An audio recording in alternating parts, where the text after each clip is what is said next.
In this lesson, we will discuss the two sensors of the Su-27, the N001 Pulse Doppler radar and the OLS-27 Infrared Search and Track System, or IRST. Let's first talk about the radar. The N001 is a look-down, shoot-down radar that can detect and track up to 24 fighter-sized targets 10 to 100 kilometers in the front hemisphere and 30 to 40 kilometers in the rear hemisphere. Let's first enable the Beyond Visual Range Master mode by pressing 2. Next, we'll turn on the radar by pressing the I key. We now have some new symbology on the HUD in the heads-down display, or HDD. To change the range scale, press equal to decrease range and press minus to increase range. You can see the range scale at the top of the vertical bar on the left side of the HUD. This can range from 5 to 500 kilometers. This is also reflected on the HDD. The arc on the HDD indicates the radar's detection range. In the bottom left corner of the HUD, SCN BVR is displayed to indicate that you're on Beyond Visual Range Scan mode. I've added a friendly aircraft heading towards you to practice adjusting the range scale and seeing the changes on the HUD and HDD.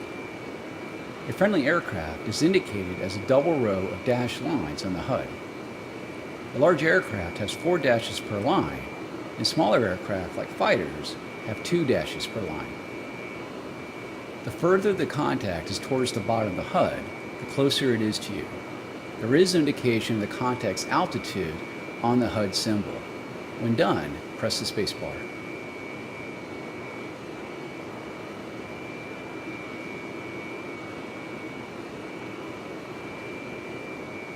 Below the range scale indication on the HUD is the radar PRF setting.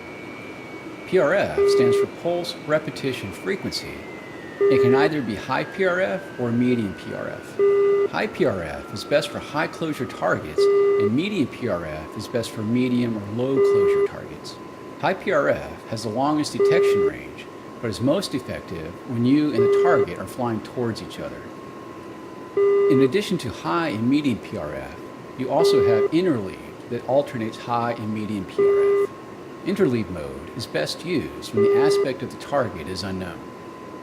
You can cycle between the 3 PR settings by pressing right shift and I. I've added 2 friendly aircraft, one coming towards you and one flying away. Practice adjusting your PRF and note how different PRF settings will detect different targets. Press spacebar to continue when you are ready.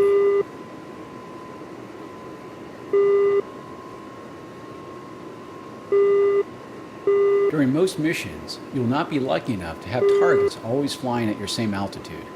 Use the antenna elevation control though. You can steer the antenna to search above and below you.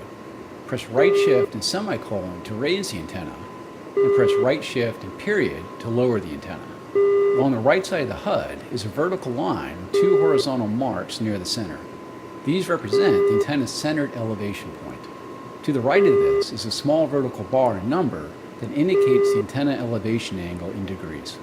I've added 2 aircraft coming towards you, one below you and one above. Adjust the antenna elevation to detect both aircraft. Once you have located both aircraft, press the spacebar to continue.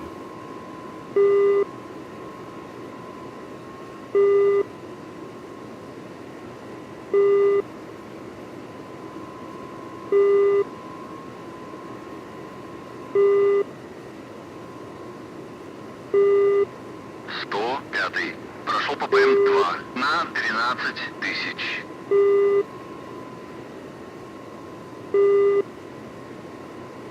Between the bottoms of the 2 vertical lines on the HUD is a horizontal line that indicates the azimuth steering of the radar antenna. It only has 3 possible settings: centered, right, and left.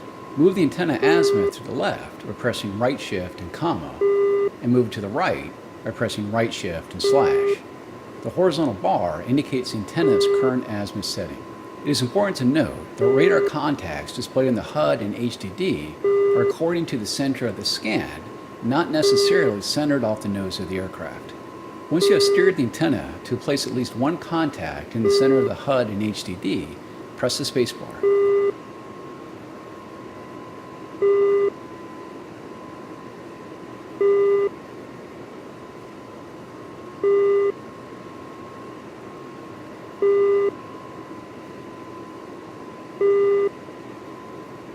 Below the antenna azimuth steering indication is the expected target range indication. This is the expected range to target that is often derived from AWACS and GCI data. You can adjust it by pressing right control and equal to increase it and right control minus to decrease it. The elevation coverage of the radar scan pattern is calculated from this parameter. Press the spacebar to continue.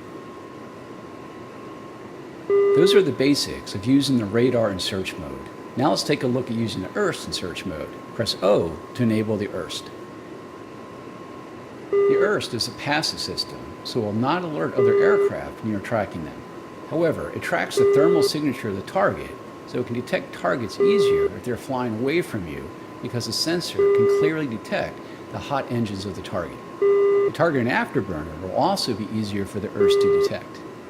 I've activated a couple of targets ahead of you at the same range. Note that you can only detect one of them because one is flying towards you and the other away. Also note that the IRST cannot tell friend from foe. As such, all contacts appear as hostile. Press the spacebar to continue.